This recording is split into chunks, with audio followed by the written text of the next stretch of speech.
You borrowed $100 a few days before payday. The relief was immediate. Then payday arrived, and instead of being caught up, you started the new pay period already behind. The advance had been repaid. Everything worked as designed, but the shortage that drove you to the app was still there, just shifted one paycheck forward. The app solved this week, but it borrowed from next week to do it. The dangerous part is not the $100 you receive.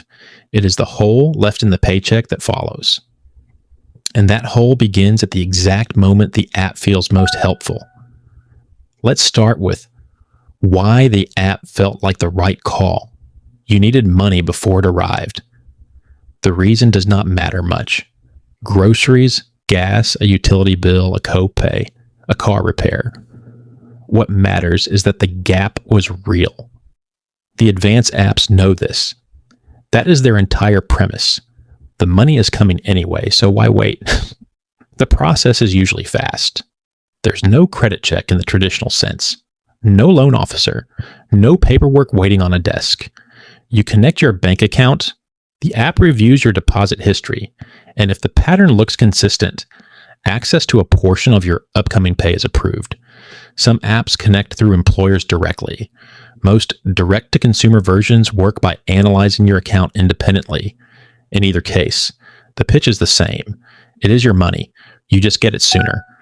And that framing, it is your money, is worth holding on to, because it is also what makes the next part easy to miss.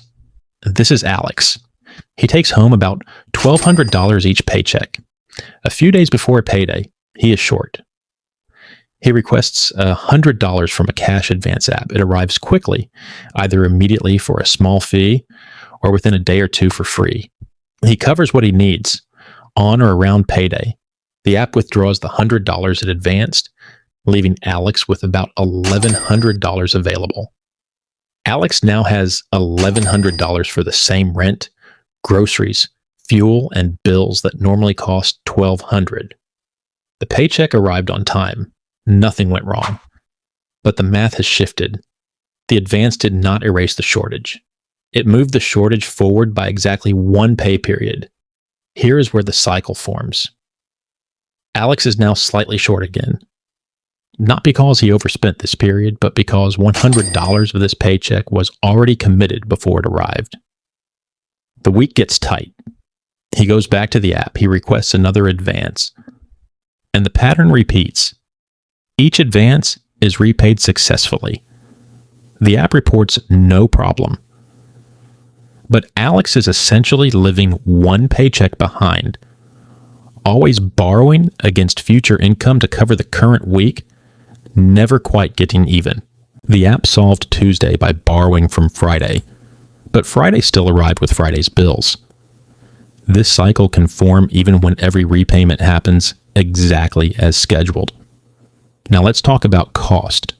Not every cash advance app charges the same way, and some have no mandatory fees at all.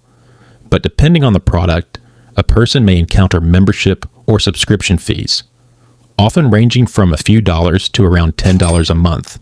Expedited transfer fees for getting the money instantly, rather than waiting a day or two. And optional tips, which some apps suggest prominently when you request a transfer. None of these may look significant individually. A $4 expedited fee on a $100 advance might feel trivial in the moment, but frequency changes the math. If someone uses an advance twice a month and pays a modest fee each time, that adds up to a meaningful annual cost. In fees alone, without counting the underlying amount being borrowed and repaid repeatedly. The fee you notice may be $4 for faster access. The fee you miss may be the membership renewing every month in the background. Now here is the part that tends to catch people off guard, the multiple app problem. Someone starts with one app.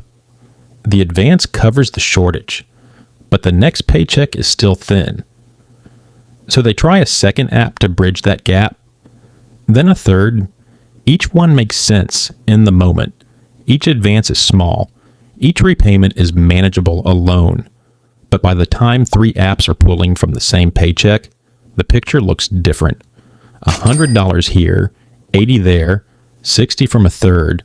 That is $240 committed before the paycheck hits the account. On a $1,200 paycheck, that is 1/5 of the income already gone before a single bill is paid. At that point, payday is not a moment of relief. It becomes settlement day.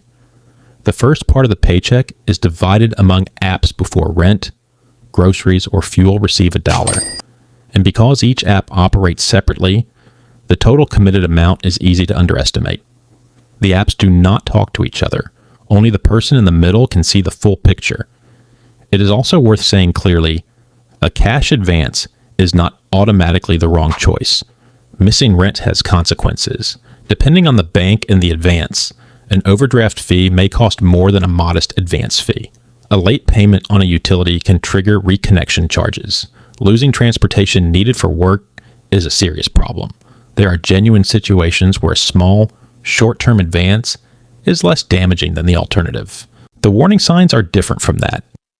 The warning signs are taking advances in nearly every pay period, borrowing to cover normal recurring expenses, not emergencies, paying expedited fees repeatedly because waiting is not an option, using several apps without knowing the total committed, treating the advance limit as a regular part of the paycheck rather than a temporary measure.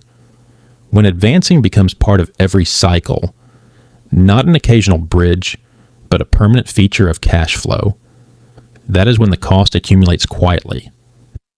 So what does breaking the cycle actually look like? Not all at once. That is the first thing. If someone is relying on advances to make it to payday, a cold stop without a plan is likely to cause the exact kind of emergency that sends them back to the app. Start by listing every active advance, its repayment amount, and when it pulls. Know the total committed from the next paycheck before it arrives. That number alone, seeing it written down, changes how the paycheck feels. Then try not to open a new advance just to replace the money being repaid to an existing one. That is the move that keeps the cycle closed. Remove optional charges where possible. If an app has a membership that is not being fully used, or if the standard transfer time is workable, those few dollars staying in the account each month are the beginning of a small cushion. The first goal is not a full emergency fund. The first goal is $50 that is not already committed when the paycheck arrives, then $100, then enough to reach the next payday without needing to borrow. It is also worth looking at the underlying cause of the gap. Sometimes it is a bill timed badly relative to the pay cycle. Sometimes it is a subscription that could be paused. Sometimes it is irregular hours, a transportation cost, a debt payment that could be restructured. Sometimes there are assistance programs, utility assistance, food programs, community resources that could reduce the pressure without requiring borrowing. And if multiple advances, overdrafts, and debts are overlapping to a degree that feels unmanageable, contacting a nonprofit credit counseling organization is worth considering. Many nonprofit credit counseling organizations offer a free initial consultation, although fees for ongoing services can vary. They exist specifically for situations where the pieces are hard to untangle alone. A cash advance feels like extra money because it arrives when you need it most. But it is not extra money. It is tomorrow's income arriving early. And tomorrow still sends the same bills. The goal is not to reach payday faster. The goal is to reach payday without already owing it.